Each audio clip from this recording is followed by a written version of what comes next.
한 일간 신문사 기자가 변소 철학이라고 하는 그런 간단한 글을 올린 적이 있습니다. 이분이 야간에 숙직을 하던 중에 홀로 사옥을 지키는 것이 무료하고 심심한 생각에만 소주 한 잔을 들이켰습니다. 그리고 찬 바닥에 엎어져 잠이 들고 말았어요. 그러다가 이제 새벽녘에 배탈이 난 거예요. 설사 증세가 일어나서 화장실을 가려고 하는데 이 수위 아저씨가 그만 화장실 문을 잠그고 퇴근을 하고 말았습니다. 얼마나 급했던지 담을 넘어서 독립 공중병소로 들어갔어요. 공중병소 하면 여러분 다 아시잖아요. 화장실 까맣게 낙서가 되어 있었습니다. 그 낙서들이 재밌어서 한 줄 한 줄 읽어 내려가던 중에 가운데쯤 왔을 때 굵은 글씨 한 줄이 눈에 들어왔습니다. 오른쪽을 보십시오. 오른쪽을 봤어요. 이거 뭐라고 써 있을까요?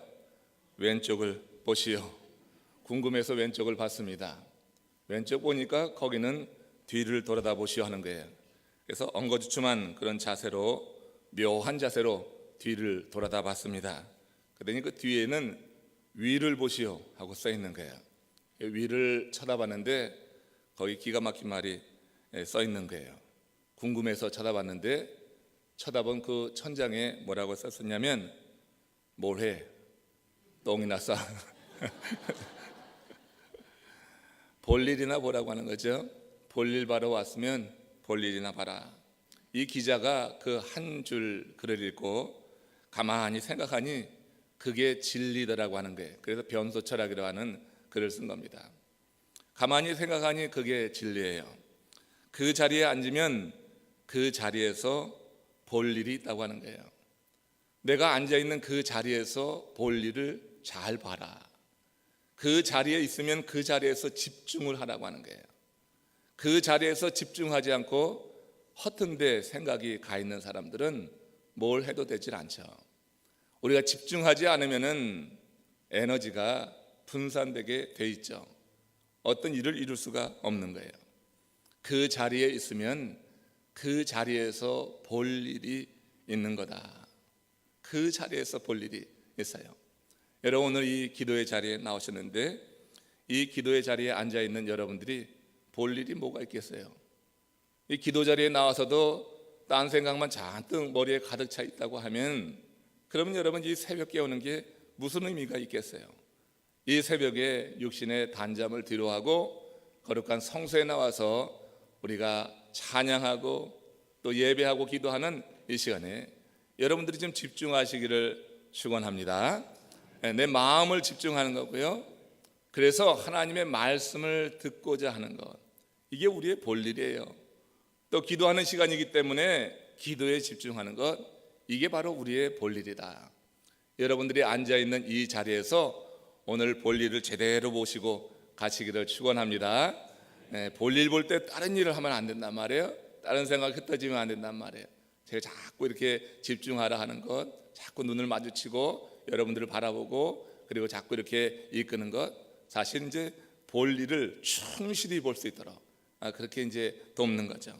오늘 이 자리에서 우리가 기도하는 것은 세상을 향한 발걸음을 잠시 멈추고 주 안에 머무는 시간, 이 시간이 바로 우리가 기도하는 시간이라고 할 수가 있죠. 인생의 성공이나 행복이라고 하는 것은 달려가기만 해서 인생이 성공하고 또 행복한 건 아니라고 하는 거예요. 무작정 달리기만 해서 인생이 성공적인 인생이 되고 또 행복한 인생이라 이렇게 볼 수가 없다고 하는 거예요. 가끔 멈추는 그때가 정말 여러분 하나님께서 여러분들에게 기가 막힌 지혜도 주시고 생각도 주시고 멈추어 생각하며 기도할 때 여러분 세상에 알 수 없는 그런 행복을 경험하게 될 줄로 믿습니다. 우리가 여러분 멈추는 그 시간에 우리 마음으로 집중하게 됩니다. 주님을 향하여서 집중하게 됩니다. 멈춰 있는 그 시간은 그냥 시간이 흘러가는 그런 시간이 아니에요. 그 시간이 허비되는 시간이 아니라 멈추는 그 시간에 우리가 더욱더 영적으로 새로워지고 준비되어지고 그 영적인 그 시간에 그 멈추는 그 시간에 하나님을 깊이 만남으로 인해서 우리 인생이 더 새롭게 열려지고 주님께서 우리에게 허락하시는 그 행복하고 또 충만한 삶이 될 줄로 믿습니다. 혼자만의 시간, 이 혼자만의 시간이라고 하는 것은 다른 사람과의 시간이 아니라 하나님 앞에서 혼자를 말합니다. 솔리튜드, 그죠? 그래서 loneliness가 아니라 솔리튜드. 우리는 외로운 고독한 존재들이 아니라 주님 앞에서 홀로 서 있는 그런 존재들이다. 유명한 신학적인 얘기입니다.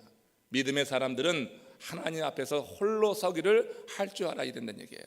하나님 앞에서 홀로 서기를 하지 못하는 그 사람들은 그 신앙이 성장할 수가 없고 성숙될 수가 없다고 하는 거예요.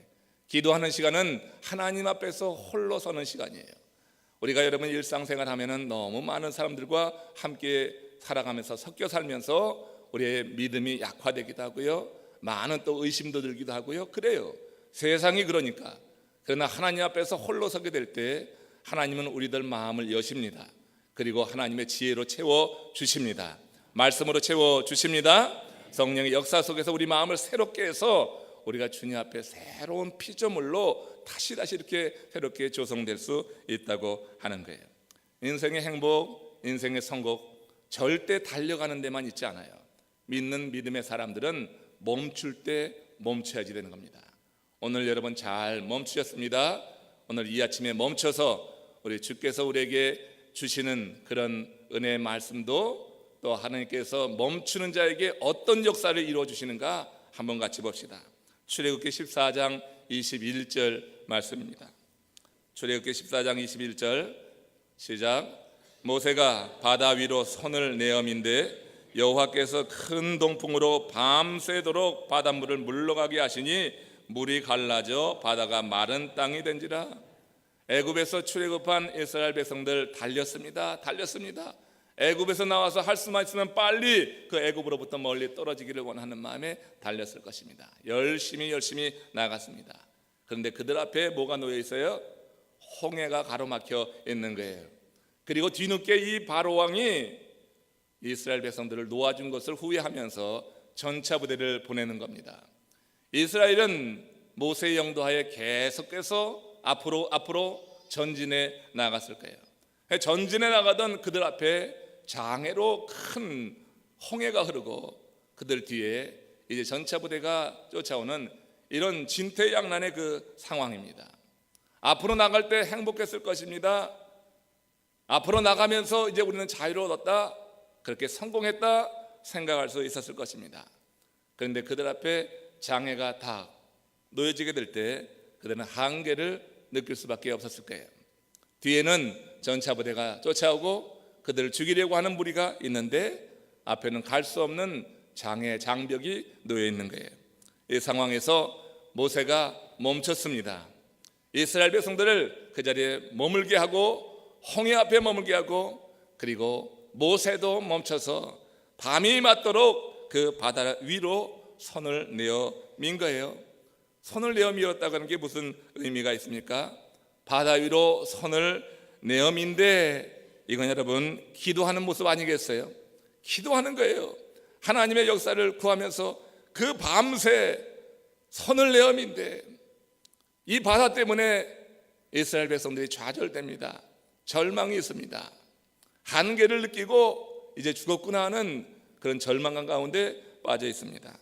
그 절망감 가운데 있는 그 백성을 위해서, 또 모세 자신을 위해서, 모세는 더 나아가서 하나님을 위해서, 하나님이 이루신 일인데 여기서 이렇게 멈춰서야 되겠습니까?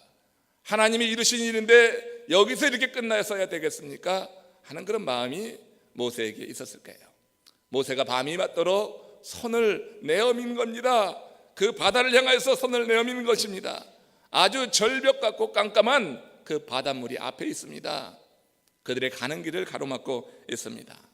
그런데 밤이 맞도록 손을 내어 밀었을 때, 그 바다를 향하여서 손을 내어 밀었을 때 하나님이 일하시는 거예요. 우리가 일할 수 없을 때 하나님이 일하시는 줄로 믿습니다. 내가 일할 수 없을 때는 하나님이 일하시는 거예요. 내가 하나님을 인정하기만 하면은, 하나님의 은혜 그늘 아래 나오기만 하면, 내가 도무지 할 수 없을 때는 하나님이 일하셔야죠. 하나님이 택해 주셨는데, 지명하여 불렀는데 하나님이 우리를 위해서 일하시는 것은 너무나 마땅한 거예요. 내가 일할 수 없을 때가 있어요. 눈물만 나고 일할 수 없을 때가 있어요. 한숨만 나고 일할 수 없을 때가 있습니다.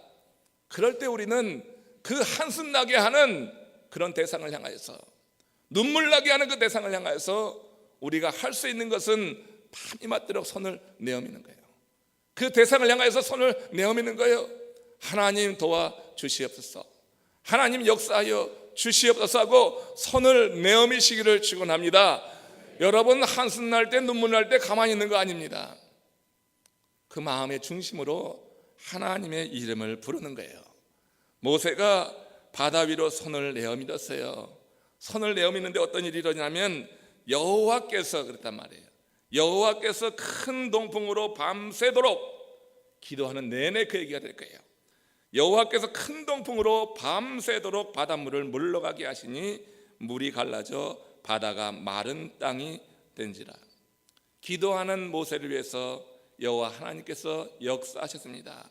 큰 동풍이 불어와서 바닷물을 갈려내시고 마른 땅을 걷듯이 이스라엘 백성들을 건너게 하셨다 하는 거예요.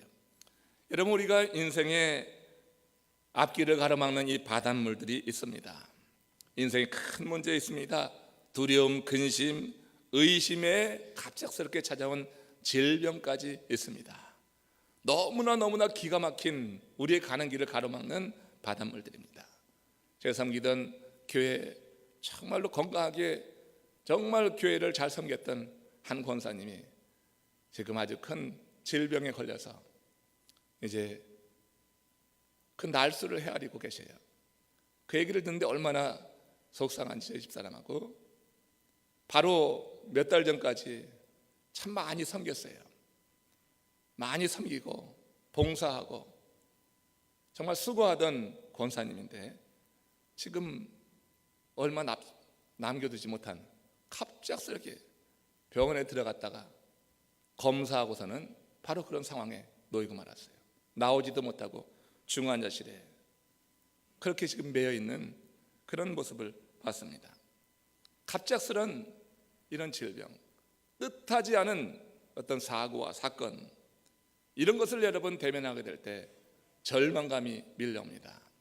인간의 유한함 속에서 어찌할 바를 몰라서 당황하고 방황하게 됩니다. 여러분, 이 인생의 바닷물, 내 삶 이제 좀 고생 끝나고 행복이 열려지지 않을까, 이제 이만큼 고생했으니 이제는 좀 좋은 일이 생겨도 되지 않을까 하는 그 시점에 또다시 어려움이 찾아드는 거 어떻게 이해할 수가 없어요. 이해할 수가 없어요.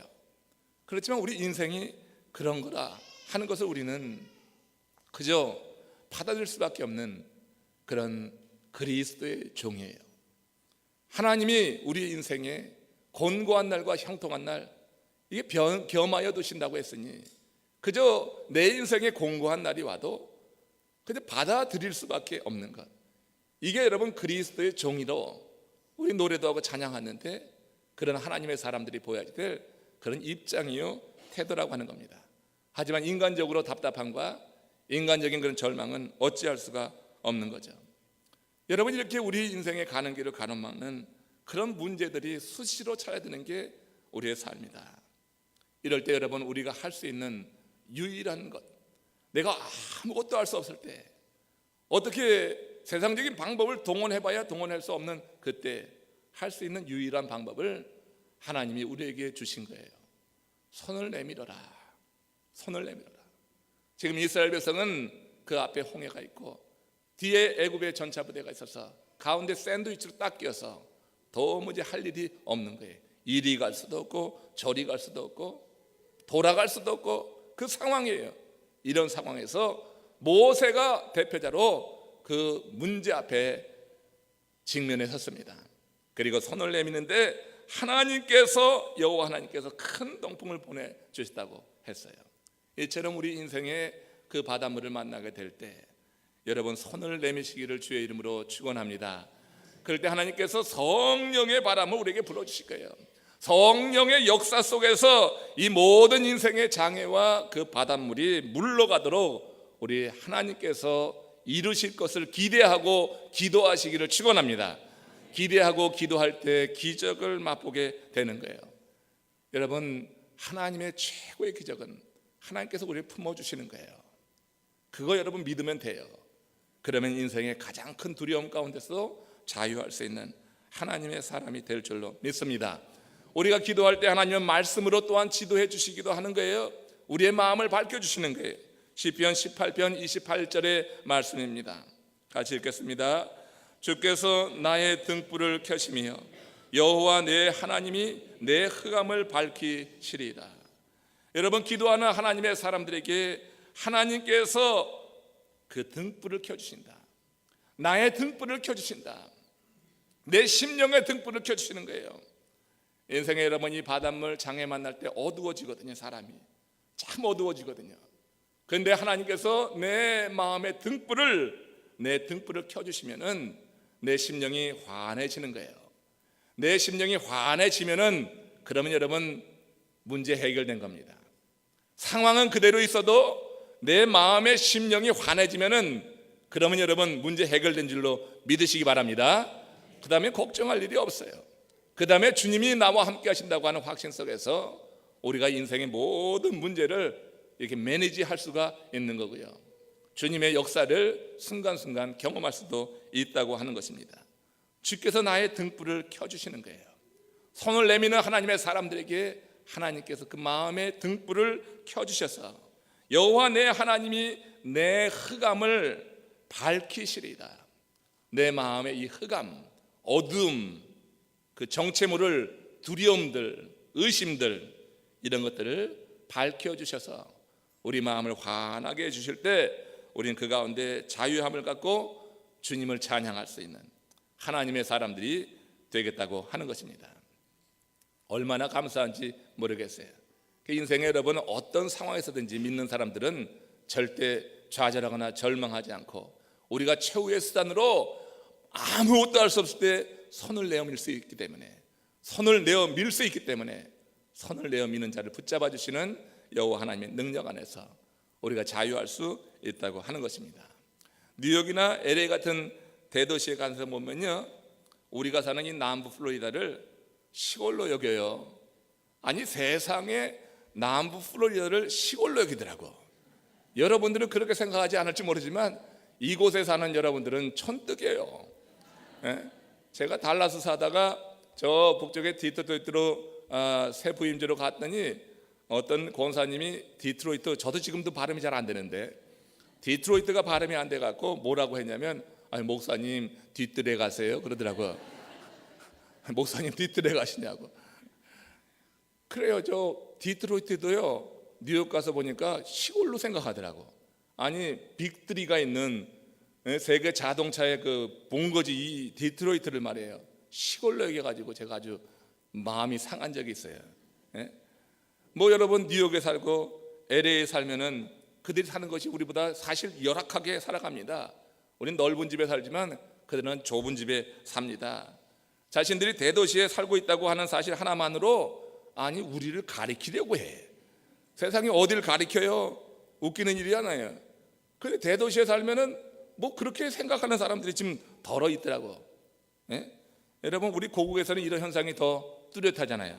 강남에 사는 사람들, 강북에 사는 사람들 우습게 보고 자신들이 그 몸이 있는 그걸 가지고 어떤 세상적으로 비교하면서 무시하고 한단 말이에요.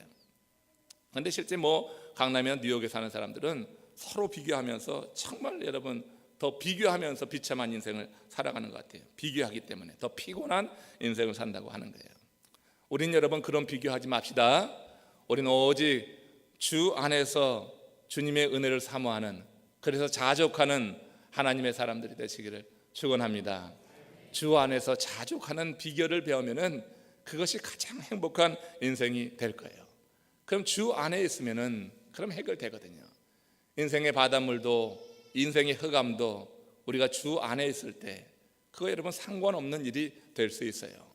우리가 주님 바깥에서 어떻게 해보려고 우리의 작은 머리를 가지고 작은 지식을 가지고 어떻게 해보려고 하니까 피곤하고 힘들지, 그냥 주 안에 탁 퍼져가지고 있으면은 우리 주님이 주시는 위로를 받으면서 모든 인생의 문제도 주께서 정하신 때 해결해 나가는 그런 순간을 허락하실 줄로 믿습니다. 그래서 주 안에 머물러서 자족하자. 바울이 바로 그런 사람 아니었어요? 하나님의 은혜에 언제나 만족했던 사람이에요. 정말 내세울 것 많았던 사람, 참 잘난 사람이었어요. 참 똑똑한 사람이었어요. 참 부유한 사람이었어요. 참 세상적으로 내놓을 것이 많은 그런 사람이었는데 그가 그만 우리 주님의 은혜를 받고 말았어요. 은혜를 받고 나니까 그 은혜가 그렇게 좋은 거예요. 언제나 하나님의 은혜에 만족했고 은혜 속에 살면서 항상 감사하는 그야말로 그리스도의 종이 됐어요. 예수가 그리스도라고 하는 것을 진정으로 고백하는 하나님의 사람이 되었어요. 그 주 안에 머물러 살아가는 그 삶 속에 능력을 얻었어요. 여러분, 우리의 영원한 주소는 주 안이에요. 할렐루야. 우리의 영원한 주소는 주 안이 되어야 돼요. 우리의 한국의 집 주소가 주 안입니다. 주안역이라고 있어요. 그래서 여러분, 우리 항상 주 안에 산다고 이렇게 말해요.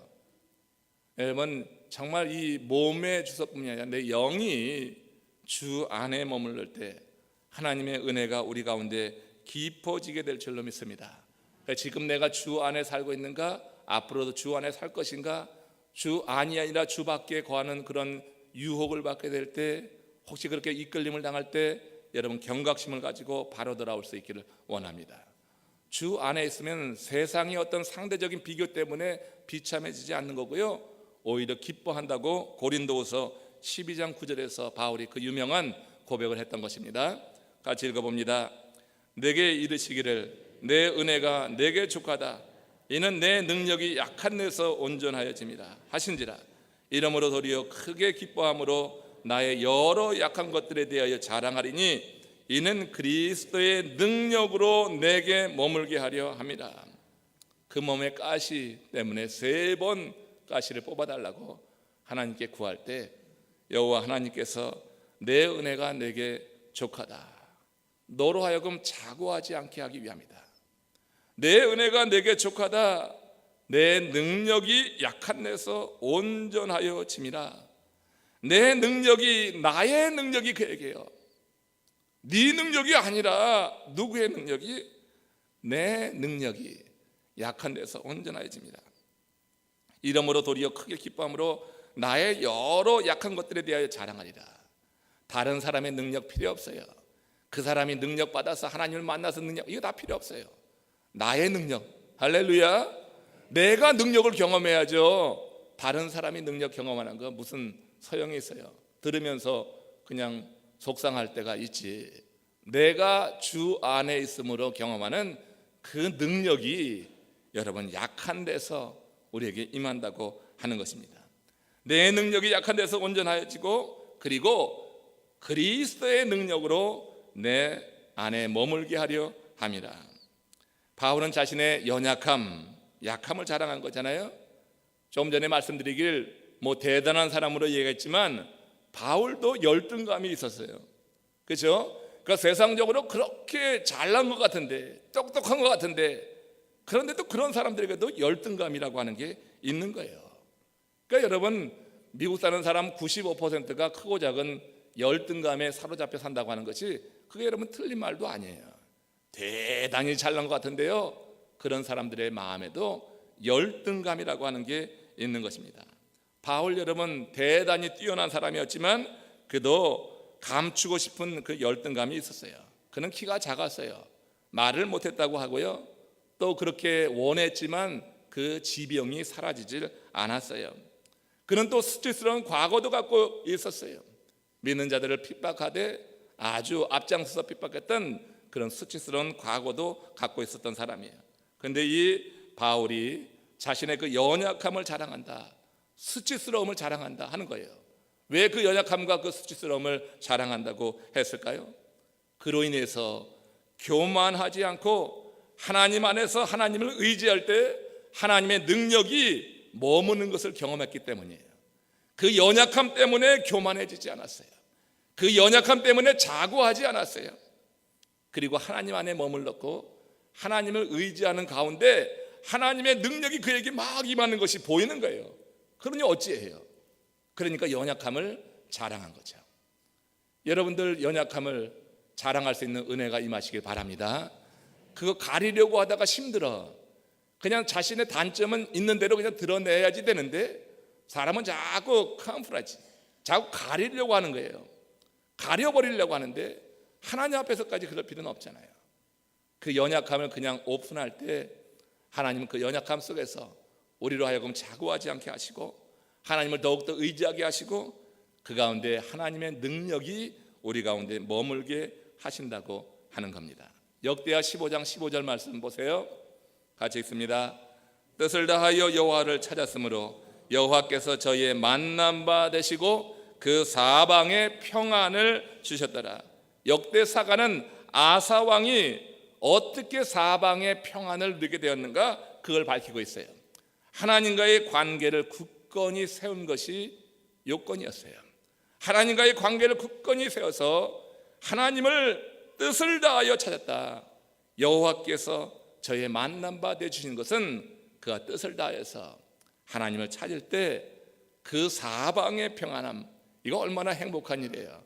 아니 삼방이 동서남이 평안하면 한쪽이 그냥 불안하고 뭔가 비어지고 하는 게 인생 아니에요? 사방이 완전히 평안할 때 절대 행복을 누리게 될 거예요. 근데 어느 한쪽이라도 비어지면요 그것 때문에 힘들잖아요. 사업도 잘 되고 예쁜 마누라도 있는데 자식이 이게 영 말썽을 피고 있어요. 그럼 여러분 마음의 평안은 사라지고 마는 거예요. 온 가족이 화목한데 경제적으로 너무나 어려워. 그래도 여러분 그 평안이 좀 사라질 수 있는 거 아니에요. 뭔가 내세울 걸 많이 있는데 한쪽이 비어지면은 그 비어진 것이 그렇게 눈에 밝히는 거예요. 그 비어진 것 때문에 마음에 완전한 평안을 느끼지 못하는 이런 삶을 살아요. 근데 이 아사 왕이 뜻을 다하여 여호와를 찾을 때 여호와께서 저를 만나 주시니 이 얘기예요. 할렐루야. 뜻을 다할 때 여호와 하나님이 만나 주시니까 사방이 평안한 거예요. 하나님이 만나 주심이 계시면 하나님의 만난 경험이 있을 때 사방이 평안하게 된다. 상황이 어렵지만 내 자신이 하나님의 만남을 통하여서 사방이 편안해지는 그런 은혜를 경험할 수 있다고 하는 것입니다. 마틴 루터는 행복은 존재의 문제라고 했고 그것은 곧 하나님과의 관계라고 선언을 했습니다. 하나님과 관계 안에서의 존재, 이것이 행복을 이제 가늠한다 하는 것이 됩니다. 말씀을 한번 정리해 보는데요, 이런 이야기가 있어요. 독일 어느 마을에 전해오는 전설입니다. 여러분 한번 잘 듣고 여러분들은 어떻게 할까 생각을 해보십시오. 그 마을에 사람이 목욕할 수 있을 만한 큰 컵이 하나 있어요. 근데 사람이 그 컵에 들어가서 그 컵을 돌리는 사람에 의해서 컵이 한 바퀴, 두 바퀴, 세 바퀴 돌려질수록 점점 젊어지는, 1년씩 젊어지는 신비스러운 컵이에요. 한 할머니가 늙어가는 것이 서러워서 그 컵 돌리는 이에게 와서 그 컵에 탑승을 하는 이에 좀 돌려달라고 요청을 했습니다. 근데 이 컵 돌리는 이가 그 할머니의 요청을 받고 그러지요 하고서는 뭔가 서약서를 하나 꺼내 놓았어요. 여기에 사인하셔야지 이제 이 컵에 탈 수 있고 제가 컵을 돌려줄 수 있습니다. 근데 그 서약서에 써 있는 말이 이런 말이었습니다. 컵을 돌리면 소원대로 젊어집니다. 그러나 지금까지 살아온 그대로 다시 똑같이 살아야지 됩니다. 젊어지기는 젊어지는데 지금까지 살아온 그대로 똑같이 복사하듯이 살아야 된다고 하는 그 내용이에요. 할머니가 사인했을까요? 안 했을까요? 사인을 못하고 돌아가는 거예요. 여러분 한번 여러분들에게 한번 질문을 해보세요. 여러분들이 그 컵에 정말 탑승해서 한 20년, 30년 전으로 돌아가서 다시 살고 싶습니까? 다시 사는데 여러분들이 20년, 30년 살아온 그대로 똑같이 산다고 하면은 거기에 자신 있게 사인하고 그 컵에 탑승할 사람 계십니까? 여러분, 그런 사람이라고 하면 정말 행복한 사람이다, 그 인생 잘 산 것이다 생각합니다. 제가 여러분 20대로 돌아가서 그 20대 그때부터 지금까지 산 그대로 똑같이 살라고 하면은 20대, 30대, 40대 중간중간 겪었던 그 말할 수 없는 통증들, 가슴의 아픔, 여러 가지 절망스러운 순간들, 이런 것을 그대로 다시 겪어와야지 된다고 하면 그 인생 살 사람 얼마나 될까, 그런 생각합니다. 여러분, 여러분들의 인생이 지금부터라도 주의 은혜 안에 머물러서 주님이 베푸시는 그 은총 안에 거하여 삶으로 인해서 참 내 인생 자족하고 만족하고 행복하다 해서 앞으로 한 30년 지나는 이후에 그런 컵에 탑승해서 30년 전으로 돌아가서 지금부터 다시 살라고 하면 내가 그렇게 하겠다, 이렇게 할 수 있는 그 삶을 사시기를 바랍니다. 과거로 돌아가자고 하면, 지금부터 과거로 돌아가서 한 수십 년 다시 살자고 하면 정말 고개가 절로절로 흔들어지는 거예요. 그 지나온 과거 굽이굽이 인생길을 생각해 보면은 다시 살고 싶은 생각 없는 게 대부분의 사람일 것입니다. 우리가 여러분 주 안에 머물러서 주님이 주시는 절대 평안을 가지고 사방이 평안한 삶을 살면은, 그렇게 살아왔으면 다시 살고 싶지만 그 사방 가운데 어느 한 부분이라도 비어져서 그게 너무나 고통스러워서 힘들어서 그렇게 여러분 힘겨운 인생을 살았다고 하면 다시 돌아가서 그 인생 되밟아가면서 살고 싶은 사람 아무도 없을 거예요. 그러나 이제부터라도 주님의 은혜 가운데서 그런 삶을 여러분들이 정말 경영하시기를, 누리시기를 주의 이름으로 축원합니다. 주님을 찾으십시오. 부르짖어 찾으십시오. 여호와 하나님이 여러분들의 주님이 되시고 우리는 그분의 종입니다. 주님을 부르십시오.